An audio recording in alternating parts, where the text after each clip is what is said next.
ভারত বাংলাদেশ সম্পর্ক এখন অতীতের যে কোনো সময়ের চেয়ে খারাপ। নিউ ইয়র্ক টাইমস বলছে, এক সময়ের বন্ধুত্বপূর্ণ সম্পর্ক এখন তিক্ততায় পরিপূর্ণ। আমাদের অনুসন্ধান হলো, ভারতে ডক্টর ইউনূসের সামাজিক ব্যবসার সবচেয়ে বেশি প্রসার ঘটেছে নরেন্দ্র মোদীর শাসনামলে। অতীতের যে কোনো সময়ের চেয়ে গত 6 বছরে ভারতে ইউনূস সেন্টারের 9 গুণ বেশি প্রসার ঘটেছে। আবার উইকিলিক্সের তথ্য বলছে, সেই 2007 সাল থেকে ভারতকে সব সময় কাছেই পেয়েছিলেন তিনি।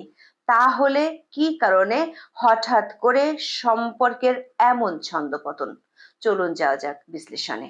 প্রধান উপদেষ্টা হিসেবে শপথ নেয়ার আগেই ভারতীয় টিভি চ্যানেল এনডিটিভিকে একটি সাক্ষাৎকার দিয়েছিলেন অধ্যাপক ইউনূস।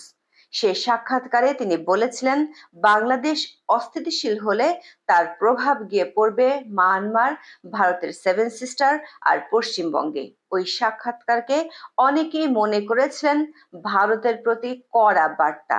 এরপর বেশ কয়েকবার দেশি ও বিদেশি গণমাধ্যমের সাথে ভারতের প্রতি নানান কড়া বার্তা দিয়েছিলেন ডক্টর ইউনূস। সেসব কড়া বার্তা থেকে স্বাভাবিকভাবে মনে হয় ডক্টর ইউনূসের সাথে ভারতের সম্পর্ক ঠিক স্বাভাবিক নয়, কিন্তু আমাদের অনুসন্ধান বলছে ভিন্ন কথা। ডক্টর ইউনূস ও ভারতের সম্পর্ক কেমন সেটি জানতে প্রথমে উইকিলিক্সের সাহায্য নেওয়া যাক।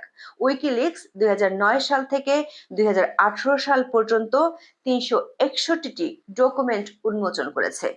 2007 সালের 13ই ফেব্রুয়ারি যুক্তরাষ্ট্রের কলকাতা কনসুলেট থেকে ওয়াশিংটনে পাঠানো এক গোপন বার্তা ফাঁস করে উইকিলিক্স। কনসুলেট জেনারেল হেনরি জার্তাইন বার্তাটি পাঠিয়েছিলেন।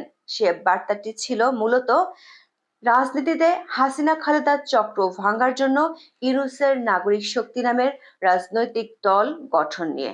তবে বার্তায় ভারতের সাথে তার সম্পর্ক এবং তার দল গঠন নিয়ে ভারতের সহায়তার কথা তুলে ধরা হয়। সে বার্তায় আরো বলা হয়েছিল, বাংলাদেশের সাথে ভারতের সম্পর্ক তখনই খারাপ হয় যখন বাংলাদেশের রাজনীতিবিদরা নিজের রাজনৈতিক স্বার্থের জন্য ভারত বিরোধিতা করে। ভারতের জন্য চট্টগ্রাম বন্দর উন্মুক্ত করে দেয়া দরকার বলেও তিনি মত দিয়েছিলেন। বিষয়টি নিয়ে আরো বিস্তারিত জানতে আমরা ওই সময়ের পত্রিকাগুলো ঘেঁটে দেখেছি। 2007 সালের 11ই জানুয়ারি সেনাবাহিনীর সমর্থনে এবং ফখরুদ্দিন আহমেদের নেতৃত্বে তত্ত্বাবধায়ক সরকার গঠিত হয়। এর কিছুদিন পর থেকেই অধ্যাপক ইউনূসের রাজনৈতিক দল গঠনের গুঞ্জন শুরু হয়।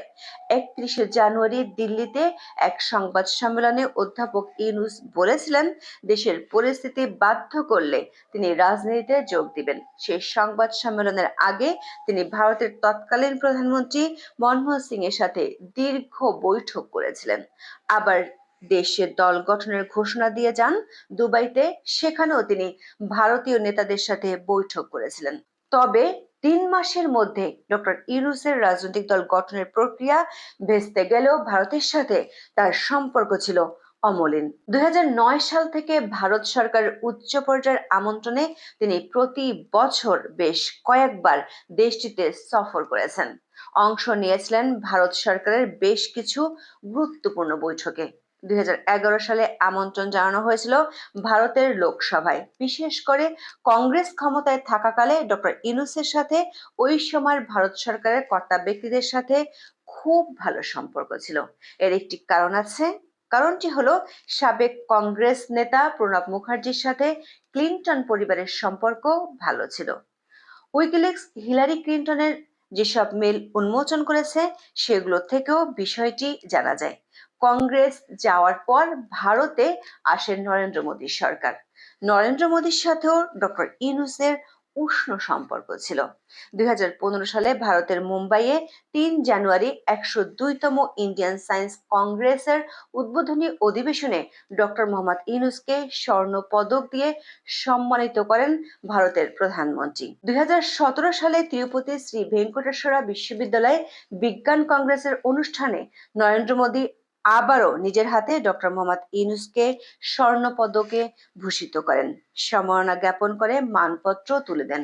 মুম্বাই ও তিরুপতিতে যখন ডক্টর ইউনূসকে বিশেষ অতিথি হিসেবে ভারত সরকার আমন্ত্রণ জানাচ্ছে, তখন কিন্তু বাংলাদেশে শেখ হাসিনা সরকারের সঙ্গে ডক্টর ইউনূসের ব্যক্তিগত সম্পর্ক রীতিমতো তিক্ত হতে শুরু করেছে। তার বিরুদ্ধে মামলা পর্যন্ত হচ্ছে। অথচ ঢাকা ও দিল্লি সরকারের মধ্যে তখন অত্যন্ত ঘনিষ্ঠ সম্পর্ক থাকা সত্ত্বেও ভারত ডক্টর ইউনূসকে সম্মান জানিয়েছিল।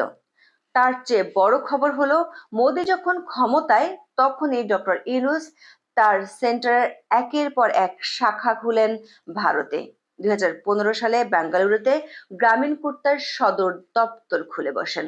2018 সালে ইউনূস সেন্টারের হাফ সেঞ্চুরি পূর্ণ হয়েছিল দিল্লির অশোকা বিশ্ববিদ্যালয়ের শাখা খোলার মধ্য দিয়ে। ভারতে ইউনূস সেন্টারে বা ডক্টর ইউনূসের সামাজিক ব্যবসার যাত্রা শুরু হয়েছিল 2011 সালে। এখন পর্যন্ত ভারতে ইউনূস সেন্টারের 17টি শাখা আছে। সবশেষ 2022 সালে 2টি হয়েছিল কলকাতা ও জয়পুরে। অথচ 2017 সালে এই সংখ্যা ছিল মাত্র 2। 2023 সালের ফেব্রুয়ারিতে আসামে আন্তর্জাতিক জ্ঞান উৎসবে ভাষণ দিতে ডক্টর ইউনূসকে সরকারিভাবে আমন্ত্রণ জানানো হয়েছিল। যখন শেখ হাসিনা সরকারের সাথে ইউনূসের খুব খারাপ সম্পর্ক, তখনও ডক্টর ইউনূস একের পর এক সেন্টার উদ্বোধনের জন্য নিয়মিত ভারত সফর করতেন। এখানে দুটি প্রশ্ন উঠে আসে। এক, ভারতের সাথে ইউনূস সরকারের সম্পর্ক এখন যে পর্যায়ে গিয়েছে, তাতে ভারতের ডক্টর ইউনূসের সামাজিক ব্যবসার পরিণতি কি হবে? 2, ভারত সরকারের উচ্চ পর্যায়ের সাথে গত 17 বছর ভালো সম্পর্ক থাকলেও প্রধান উপদেষ্টা হওয়ার পর সে সম্পর্কের অবনতি ঘটল কেন? নিউজ অ্যানালাইসিস বাই কাজী রুনা থেকে ভারতের ইউনূস সেন্টারের কয়েকজনের সাথে যোগাযোগ করেছিলাম। এই মুহূর্তে তারা আনুষ্ঠানিকভাবে কোনো মন্তব্য করতে রাজি হননি।